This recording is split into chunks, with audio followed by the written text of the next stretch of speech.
स्वागत आहे मित्रांनो आपल्या या YouTube चॅनलवर. मित्रांनो, मुख्यमंत्री युवा कार्य प्रशिक्षण योजनेअंतर्गत जे विद्यार्थी किंवा युवा वर्ग काम करत आहेत त्यांना आता त्यांची पहिली पगार कधी भेटणार याची प्रतीक्षा लागलेली आहे. तर मित्रांनो, या संदर्भात आपण या व्हिडिओमध्ये माहिती घेणार आहोत. याआधी जर आपल्या चॅनलला सबस्क्राईब केलं नसेल तर लवकरात लवकर आपल्या चॅनलला सबस्क्राईब करा. तर मित्रांनो, सर्वात महत्त्वाचा प्रश्न म्हणजे पहिली पगार कधी येणार?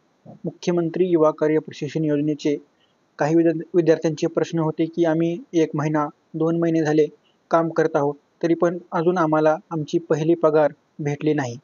तर मित्रांनो, शासनाला तुमची पगार करण्यात काही अडचण येत आहे, त्यामुळे आतापर्यंत तुमची पगार झाली नाही. कारण ही योजना मोठ्या प्रमाणात राबवली जात आहे.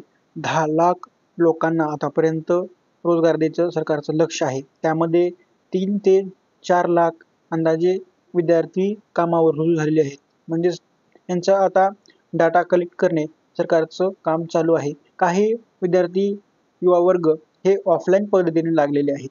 म्हणजे त्यांचं जे रुजू झाले आहेत ते ऑफलाईन, त्यांना कोणताही ऑनलाईन केलेलं नाही. त्यांनी ऑफलाईन पद्धतीने अर्ज केलेला आहे. आता त्यांचा डाटा कलेक्ट करायचा आहे. ज्या विद्यार्थ्यांनी ऑनलाईन केलं नसेल त्यांना ऑनलाईन प्रकारे आता अर्ज करायचा आहे. ऑनलाईन प्रकारे अर्ज केल्यानंतरच तुमचं पहिलं पेमेंट तुम्हाला भेटणार आहे.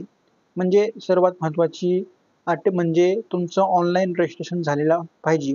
महारोजगार स्वयं या पोर्टलवर तुम्ही ऑनलाईन या पद्धतीने अर्ज केलेला असावं, तरच तुमचे पहिली पगार आता भेटणार आहे.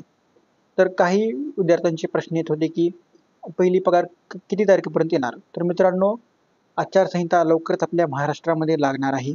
विधानसभेचे लवकरच आता इलेक्शन आपल्या महाराष्ट्रात आहेत. त्याआधी शासनाचं एक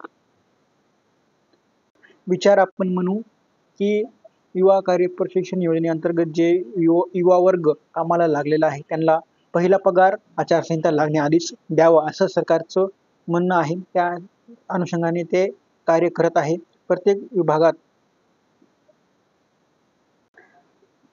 विभागात ज्या आस्थापनामध्ये तुम्ही कार्य करत आहात, त्या आस्थापनाच्या वरिष्ठ अधिकाऱ्यांना आता तुमचे उपस्थिती पत्र आता सादर करण्यासाठी आदेश आलेले आहेत. म्हणजेच तुम्ही जिल्हा परिषदमध्ये किंवा ग्रामपंचायतीमध्ये किंवा कोणत्याही कार्यालयामध्ये जर काम करत असाल, तर तिथे तुमचं उपस्थिती पत्र आता मागवलेले जात आहे. म्हणजेच या उपस्थिती पत्रानुसार तुम्हाला आता लवकरच तुमचा पहिला पगार भेटणार आहे. आचारसंहिता लागण्याआधीच तुमच्या खात्यामध्ये पैसे येण्याची शक्यता जास्त आहे. सर्वात आधी जर तुम्ही ऑफलाईन पद्धतीने अर्ज केला असेल, तर लवकरात लवकर तुम्ही ऑनलाईन रजिस्ट्रेशन करून तुमच्या ज्या आस्थापनामध्ये तुम्ही कार्य करत आहात, त्या आस्थापनाच्या वरिष्ठ अधिकाऱ्यांना भेटून त्यांना तुमचं अहवाल व ऑनलाईन पद्धतीने अर्ज केलेलं आहे याची एक प्रत देऊन त्यांच्या मुख्य कार्यालयाला जमा करण्यासाठी अवश्य सांगा.